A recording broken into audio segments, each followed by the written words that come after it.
بسم الله الرحمن الرحيم الحمد لله رب العالمين وصلى الله وسلم وبارك على سيدنا وحبيبنا محمد وعلى آله وصحبه أجمعين. السلام عليكم ورحمة الله وبركاته. خۆشەویستانم ئازیزانم، خۆشحاڵ بووم ئەم شەوەش لەو شەوە مبارەکانی مانگی ڕەمەزان بە خزمەت ئێوەی ئازوز و خۆشەویست گەیشتمەوە. خۆی گەورە داواکارم دەی ئەپارێمەوە بە ناوە جوانەکانی بە ئیسمی عەزەمی ئەڵێم یا ڕەحمان و یا ڕەحیم، یا غەفور و یا کەریم، یا حەی و یا قەیوم ويا بديع السماوات والأرض ويا ذا الجلال والإكرام. يا ربي خوالك نحكام من خوش بي، يا ربي خوالك نحكام من خوش بي، يا ربي خوالك نحكام من خوش بي، يا ربي خويا متيمان بدي أو مانجي زور بريكو بيشي بقرينو وعبادته بندايتي تواوي بو ذاتي باكت أنزام بدي خويا متيمان بدي كبندايتي تواود بو أنزام بدي خوای یارمەتیمان بدەیت کە ئەم ڕەمەزانی زۆر بە ڕێک و پێچی بگرین. خوای هەرچی خێر و بەرەکەتی ئەو مانگەیە بەسەرماندا بڕژێنە. خوای حاڵی ئومەتی محەممەدی چاک بکەیت. خوای ڕەحم بە ئومەتی محەممەد بکەیت. خوای بەهانای ئومەتی محەممەد بی یا ئەکرەمە الئەکرەمین. خوای ئەوانەی ئاوارن، ئەوانەی حاڵ و باڵیان لێ تێکچۆ لە ئومەتی محەممەد، خوای بەهانایان بی یا ئەکرەمە الئەکرەمین یا ئەرحەمە الراحیمین. ئامین. خۆشەویستانم، ئەمڕۆ باسی یەکەم هۆکار لە هۆکارەکانی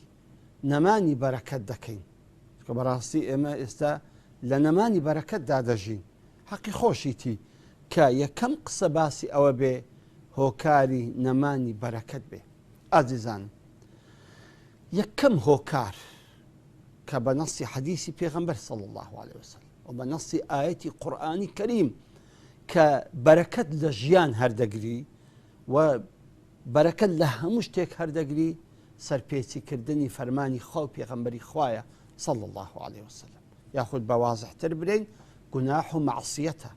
ئەنجامدانی هەر گوناح و مەعسیەتێک ئەبێتە هۆکار کە بەرەکەت لە ژیانت، لە عومرت، لە کاتت، لە ئیشت،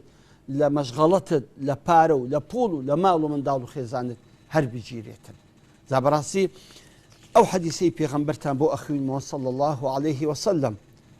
بە دڵ گوێن لێ ڕابگرن کە ثەوبان ئەیگێرتەوە لە پێغەمبەری خوا صلی الله عليه وسلم و ئیمامی ئەحمەدی کوڕی حەنبەل و ئیبن ماجە هەردووچیان ڕیوایەتیان کردووە و ئەفەرمێ پێغەمبەر فەرموویەتی صلی الله عليه وسلم ئەفەرمی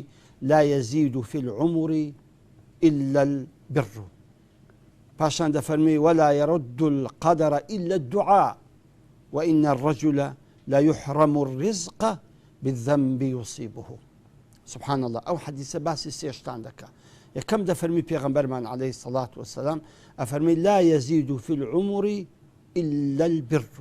دفرمي هشتيق عمري إنسان درجناك بركت ناويت عمري إلا تساك النبي كواتا بتساك كردن تو بركت دكوت عمرت. باشان دفرمي وعمري شدريج دبي ولا يرد القدر إلا الدعاء.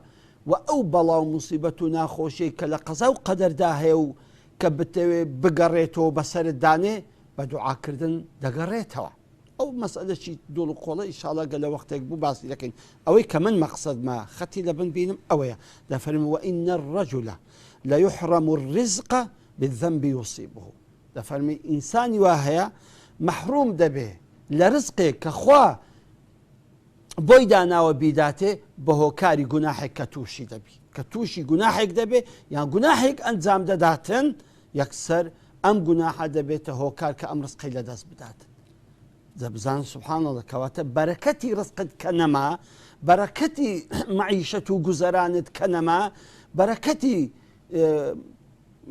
پارە و پوڵ کە نەما، هۆکارەکەی گوناحکردنە. جا ئازیزانم، یەکەمین هۆکار کە دنیای تێکداوە پڕی نەخۆشی و ناخۆشی کردووە، پڕی جەنجاری و غەم و پەژارە و موسیبەت و بەڵای کردووە، هۆکارەکەی گوناحە هیچ کە نییە. ئەو تەخوای گەورە بۆ خۆی ئەفەرمێ لە قورئاندا ظهر الفساد في البر والبحر بما كسبت أيدي الناس. کاتێکە بەڕ و بەحر هەموو فاسد بوو، هەموو بێسەر و بەر بوو، هەموو ژیانی تێدا ناخۆش بوو، زوڵم و ستەم زۆر بوو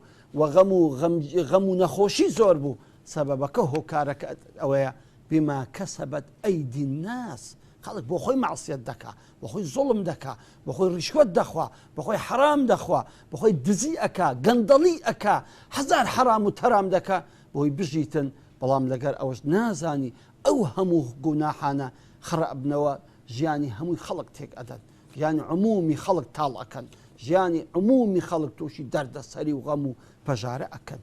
جا ئازیزانم بەڕاستی هەر ئۆمەتێک ئەگەی بوێ لە عزەت و گەورەی خۆ و شکۆی خۆی دانەبەزێتن ئەبێ زۆر ئاگایی لە فەرمانی خوا و پێغەمبەری خوا بێ ئێمە خوای گەورە لە هەرێمی کوردستان عزەتێک و گەورەیەکی پێبەخشین حاڵ و ئەمن و ئەمان و خۆشێکی پێبەخشین ئەگەر بمانەوێ دەست بەو گەورەیە و بەو ئەمن و ئەمانە و بەو ڕزق و ڕۆزی و بەو بەرەکەتەی بگرین بەڕاستی ئەبێ دوور کەوینەوە لە گوناح بەڵام مع الأسف ئەبینی شتەکان بالعکسە هەرچی گوناحە ئێستا لە هەرێم ئەنجام دەدرێ هەرچی بێسەروبەریە لە هەرێم ئەنجام دەدرێ لەو شوێنەی دنیا کە گوناحی لێ ناکرێتن دێ ئەلێرە گوناحی لێ ئەنجام دەداتن جا بەڕاستی ئەمە هۆکارێکە کە ئەم ئەمن و ئەمان و خۆشیەمان لەدەست بڕوە ئەو هەموو خۆشگوزەرانیە و ئەو هەموو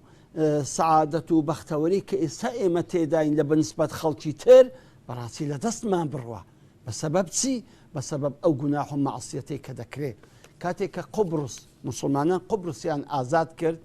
ئەبوو دەرداش لەگەریان بۆ ڕەزا و ڕەحمەتی خوای لێبێ موسڵمانان زۆر کەیف خۆش بوون کە ئەو قوبڕس شارێکی گەورەیە و نەجاتی بۆ لە دەست بتپەرستان و مشریکەکان یەکسەر ئەبوو دەردا دەستی بە گریان کرد موسڵمانەکانی لەو پەری خۆشی و فەرەحیان بوو ئەبوو دەردا بۆ دەگریەی ڕۆژێکە خوا عزەتی دایتە ئیسلام و مسلمانان تۆ چۆن دەگریەی فەرمی وەڵڵاهی لە بۆ حاڵی ئەم خەڵکە دەگریم ئەم خەڵکە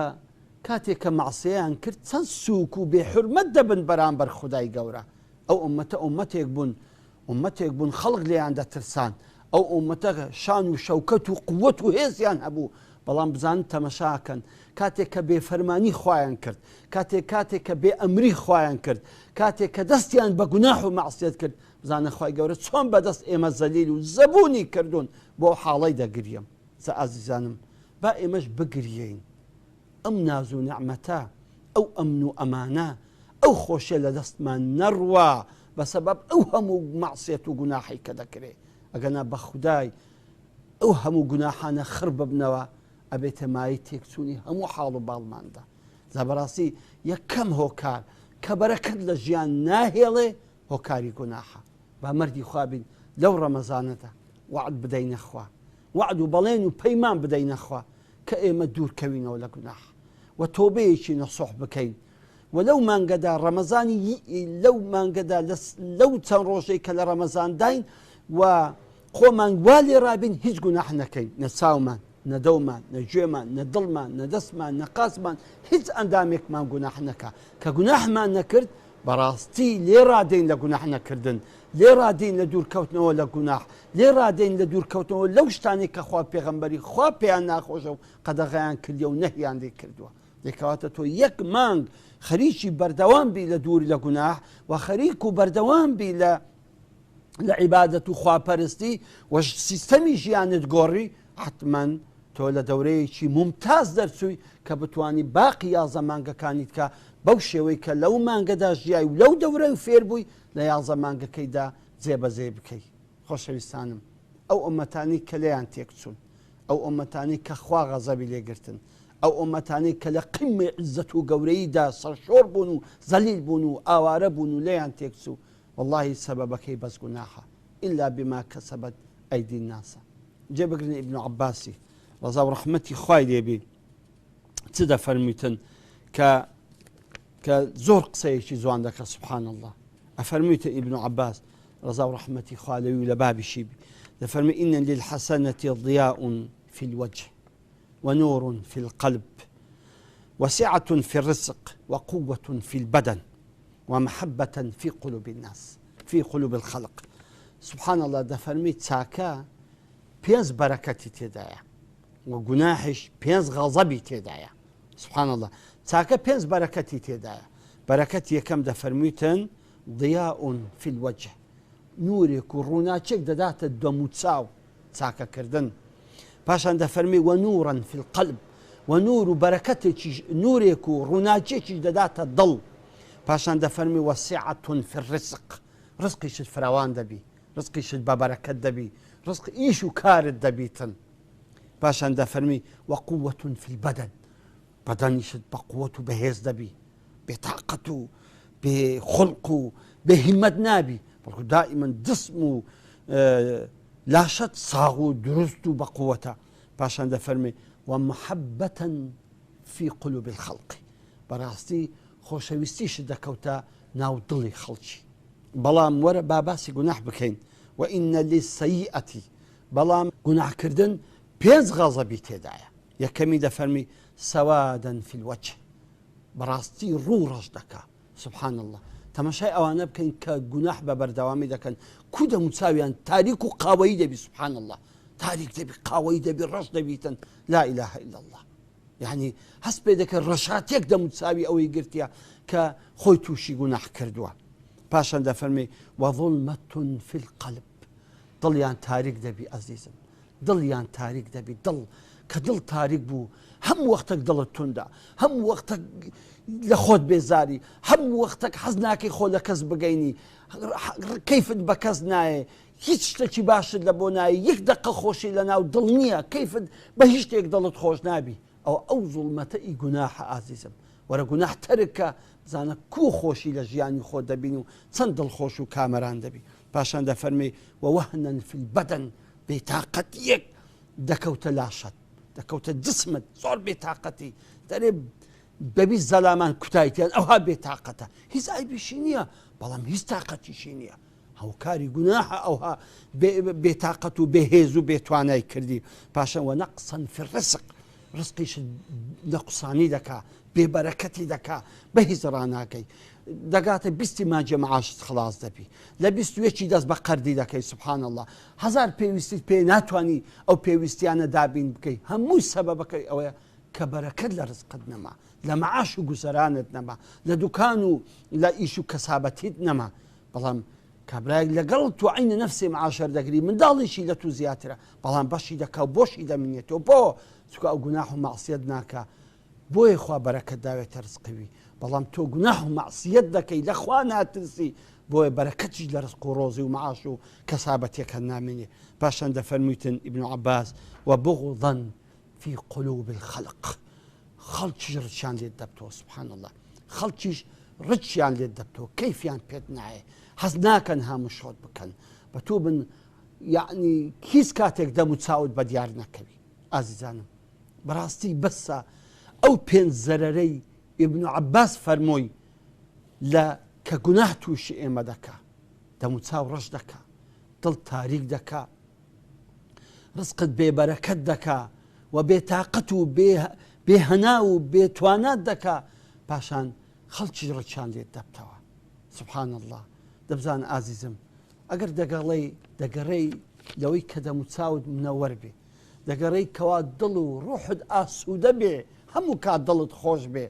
دەگەڕێ لەوەی کە بەهێز و قووەت و توانابی دەتەوێت کە ڕزقت بە بەرەکەت بێ محتاز نەبی خوا گەش و نمایی بکە ئەو ڕزقە بۆت بەرەکەتی تێ بکە و دەشتەوێت کە خەڵک خۆشتی بوێ مەرگی خوا بە دەست لە گوناح هەرگرە ڕەمەزانە فرسەتێکی عومرە خوا دایکێت و چێ دەڵێ دەگەیتە ڕەمەزانە چیت کە چێ دەرێت تەمەنت درێژ دەبی بگەیتە ڕەمەزانە چیت کە ئەو فرسەتەکە لە بۆ بڕەخسێ کە لە ناو ڕەمەزاندا بێ سڵح لەگەر خوای گەورە بکەیت ئازیزانم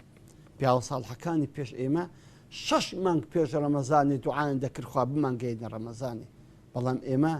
کاتێککە 20 مانگ گوتیان ڕەمەزاندی خەڵک هەبوو تای گرت خەڵک هەبوو چۆچی شکا خەڵک هەبوو عەزمی ڕوخە خەڵک هەبوو ئاخ و ئۆفی دەکرد مع الأسف ئەگەر بزانن ڕەمەزان چ خێر و بەرەکەتێکی پێیە واللهی ئێوەوە نارێت واللهی بەڵکو وەکو پیاوە ساڵحەکانی پێشینەی خۆمان 6 مانگ پێشتر تەمەنا دەکەین اللهم بارك لنا في رجب وشعبان وأدركنا رمضان خوای بمانگە ڕەمەزان خوای بمانگەیەنە ڕەمەزان جا ئازیزانم ئەوانەی تووشی ڕەمەزان بوون ئەوانەی خوا لوتف و کەڕەمی لەگەکردن تووشی مانگی ڕەمەزان هاتن فرسەتی عومرە خۆتان بە ڕەمەزاندا جوان بکەن وەشەممیڕوا لەها خۆتان بۆ هەرکەن هەل من مشەمیر وەکو پێغەمبەر ئەفەرمی ئایا کەس هەیە خۆی بۆ هەرکە خۆی بۆ حازرکە مەردی مەیدان بن وەرن لەگەر ئەو ڕەمەزانەدا شتێکی وا بکەن ڕووی خۆتا سپی بکەن بەرامبەر ئەو خاڵقە عەزیمە شتێکی وا بکەن ببتە کەفارەتی هەموو گوناحەکانتان شتێکی وا بکەن نوێ ژیانێکی نوێ هەستانێکی نوێ هەموو شتی نوێتان بۆ خۆتان بڕەخسێن و دروستکەن جا ئازیزانم ئەگەر وامان کرد وەڵاهی ئێمە